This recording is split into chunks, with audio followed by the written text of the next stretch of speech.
A lot is explained socially about what my mother called the Highland Park conspiracy by the fact that the Kaplan family, who had a house on the corner of somewhere in the realm area around De Victor, were the source of marijuana for children in those days. I certainly didn't grow any. It was Kaplan and Karsh Kaplan,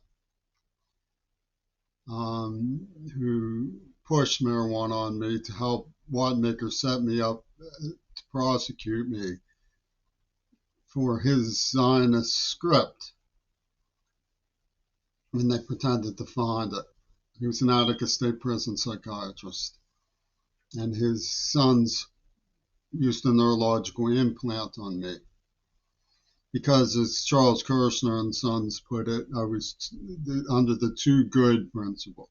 It was too good. Everyone was jealous of me because my father was chair of philosophy education at Pitt. So the Jewish community put together, they psychologically evaluated me. My mother was very controlling and would bark into my head like my head was her microphone. So I was not allowed to do anything but obey people. And I was battered truly piteously. This the coward Fripp lied about until his jaws must have ached from chewing the carpet. Pictures of him emerged that prove he has insulted every man, woman, and child on earth.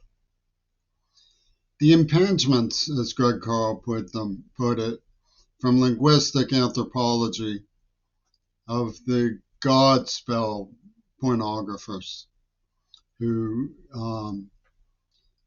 devil trapped for Sean Brooks and Stuart Shepard and Van Sickle. How's that for a signifier? Were impinging on the persona, as Pope Carl put it, for the purposes of extrusion, as they put it. So you have a situation of implanted memories in a neurotrauma that they went digging for. Penis, Gabriel called it digging in the dirt because it was an allusion to Trumpy Tune's majestic voyage to the bottom of the sea in the subconscious mind of Orpheus, descending and ascending. They tortured me, in other words. So they used to ran a hot wire of a soundtrack through the memory banks that they had implanted and then welded shut into a neurocoma. Milnes had a picture on his desk of a newspaper over his eyes. And the caption was a cartoon of a man with the newspaper over his eyes. It said, neurotransmitters take a holiday. He used expressions like, I'll file that. He and Ostrow had two things in common, Bronstein and the song The Hive. They both possessed and befriended. I don't know about Lee Schumacher, but Leslie Katz was in Dungeons and Dragons with Milnes.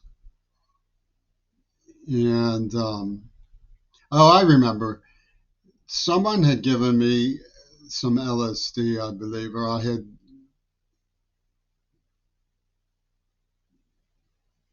blurted to Lee Schumacher when he said something about LSD. Are your chromosomes talking to you? And he said, no, and I don't want them to, which was very, very intelligent. The entire spectrum of Pittsburgh would be wise to identify ways of, instead of tricking children into becoming servile to survival in trafficking extreme situations, how to self-diagnose when they're being tricked by pedophile giants from the Zionist prison psychiatry system, which of course was way over my head. The winemakers were working with King Crimson. Edith and Patricia were the names of the mothers and sisters of both families. You had Rodney Tag, like Rodney Toady, right up the street teaching music.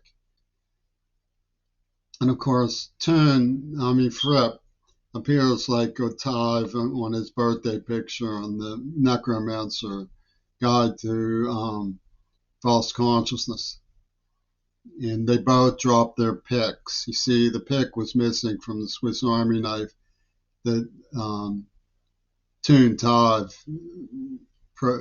provided me as this symbol that I wouldn't understand of what they were doing by removing the bitter nib, or as what Pope Carl said, the nithal encounter of the X motive is tainted by the shadow of the adversary, which was Nicky DeBarno. He had de-virginized, as Todd would put it. He told me a story of the de-virginization of Sarah, which none of which I understood. Just barely conscious of sexual attraction at that age.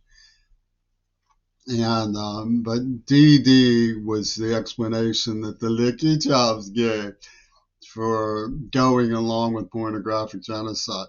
Hop Kendricks went along with Martin Luther King's killers because Reagan didn't know. And let's see what else. Queerbait was hunting a virgin. Let me think what else. The interpretations. What was the other interpretation?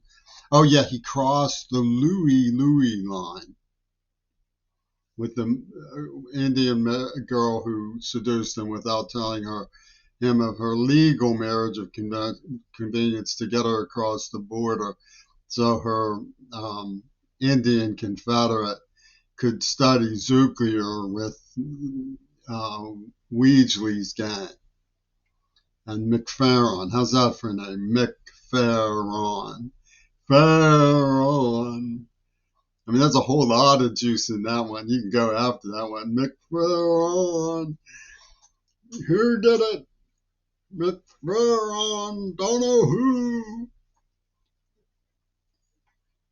But the imbeciles in Pittsburgh refused to close ranks and investigate. They're like, jump down, whole peepee, what's up? A million that says whoosh.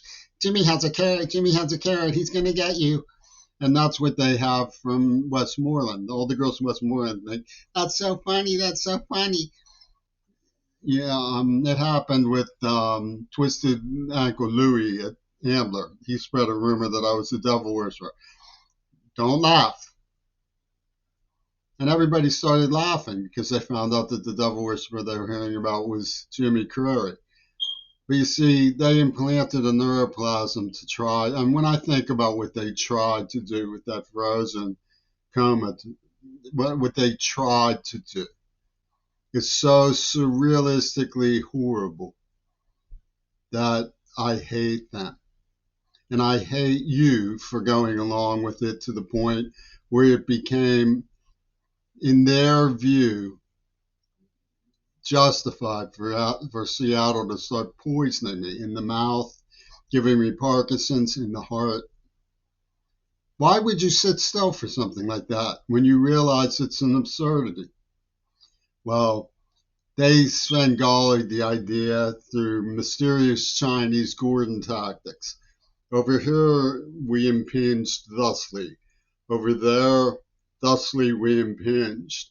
And then we screeniac them for Moon Unit and Oliver Stone to do as they willeth. Behold, the queer ball. They didn't let me into school. They banned me from school. They invaded my privacy. They made pornographic genocide flicks of me. They raped my deaf advocate. I mean, the list goes on and on. Who are these perverts? They're from the VA. They're from Biden's administration. They're sickening, devious. And who did they target? They target in the name of, we can't help Africa. Africa must be helped. You know, they talk in two tongues about everything because they're after anything that valuable. They steal anything they can get their hands on. There's nothing they won't steal. Absolutely nothing. Barack Obama is a tried and true practiced thief from head to toe. Who did they go after? Somebody from the public schools, of course. Somebody who drove a school bus in retirement, of course. Somebody who was trying to teach, who cared about people, who wanted to, who restricted his own income willingly to work with the public. Of course, that's who they targeted. Who else would they target?